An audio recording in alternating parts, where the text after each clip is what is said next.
হলো না, আর সেই হাসিটি রোনালদোর হাসা হলো না। আবারও বিদায় নিল এক মুকুটহীন রাজার মতো।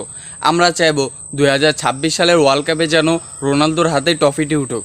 গত বিশ্বকাপে 2022 সালের বিশ্বকাপে কিন্তু ফুটবল কাপ ওয়ার্ল্ড কাপটি যে মেসির হাতে যেভাবে উঠেছিল, সেভাবে যেন 2026 সালেও যেন আর রাজার হাতে যেন ট্রফিটি উঠুক। এবং ম্যাচের ইনফরমেশন যদি আমি তোমাদেরকে দিই, এখানে কিন্তু দুই টিম খুবই ভালো খেলেছে এবং তারা কিন্তু কেউ কাউকে গোল দিতে দেয়নি।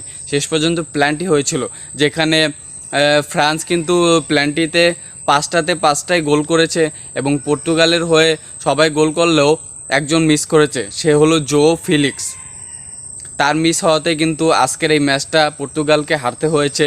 এবং পিপি এবং রোনালদো খুবই একসাথে জড়িয়ে ধরে খুব কান্নাকাটি করেছিল।